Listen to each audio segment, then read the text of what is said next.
All right, guys, I got to watch here. I had to do a little digging. Thankfully, the guy that sent it in, Stuart, and he was sharing it with another member of our Discord, Craig, because they're both, well, everybody in the Discord is a watch enthusiast. But thankfully, he included like this big long note, and it has like a bunch of information on it, which the website has as well. And I'll put a link to the website. But the thing that really drew me in is the history, the origins of this brand and this watch, really. So, but before we cover that, let's just get into the size. We'll cover that. We'll talk about the movement and everything. Then we'll get into what I think is very interesting.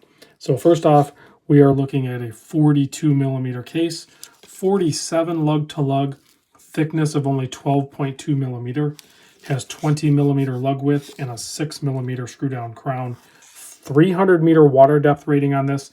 It is a Swiss made watch. It has or Swiss movement, excuse me. It is a Swiss Ronda 715 10-year battery life, three-handed with a date.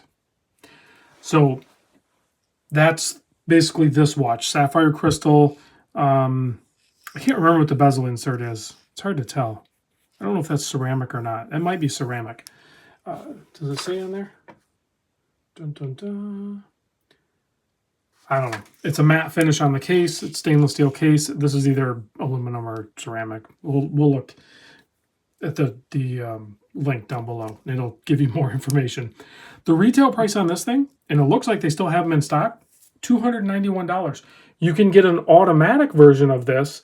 There's a few different models to choose from. There's a ton of watches on the website when you go to browse it, but they hover around that 380 to 450 mark for an automatic. So that's kind of more what I'm interested in for me personally. I just have a hard time bonding with quartz watches. I don't know why. Recently, 120 click bezel, very nice action on this, very smooth, and it has should have good lume. This is a military inspired watch based on the origins of the company. You can see it has the mil spec markings on the case back. Actually, we'll zoom in so you can get a closer look at that. So it has all the mil spec markings. There you go.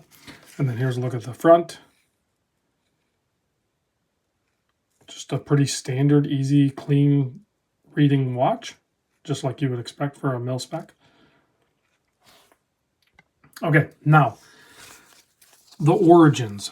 So Wolfgang, I'm going to screw this guy's name up. Wolfgang Obermeyer, I think that's right. Pretty close to that. I'm pretty bad with pronouncing some of these names. Had this brand back in the day, and I think it was in the mid-60s he was making these for military watch companies. And then it was 1974, he had a conversation with Albert Waz of Olich and Waz from these guys. So this is there's a relationship here, guys. That's what I found really interesting, because I have connected with this brand, the Olich and Waz, and MWC has ties to it. And I'm sure there's other brands out there that do as well. So the more I'm learning and taking my journey down this path, I'm being exposed to some like really cool looking watches. This isn't what the Olich and Waz watches looked like back in the day. This is, you know, a modern interpretation of it. And whereas this one is very true, really close to the original models. So I think that's extremely cool as well. So definitely click the link down below. They're very affordable. They have ties to history and cross branding, and these guys all work together. They were all kind of in the Zurich region, so they all kind of work together to establish these brands and coexist. And so it's pretty cool to see some of the relationships and the stories behind it. Here it is on my 7 1/4 inch wrist. I wouldn't wear it on the fabric strap. I'd probably throw it on some sort of mesh or something. I don't know, something. I'm not a huge fan of wearing NATOs. I like the way they look. I just have a hard time warming up to them. And maybe I'll find something that fits better for me. I think Haveston, the length of the Haveston straps work better for me, but I do like the way they look. That is for sure. All right, let's give it a quick blast with the UV light. Let's kill the lights and check the Lume. Big thanks to Stuart and Craig for allowing me to check this out. There is the Lume. The Lume's better on this than it is on the Oleg, I will say that. The Oleg Lume is terrible. And this one is not great, but it's better than terrible. So there you go.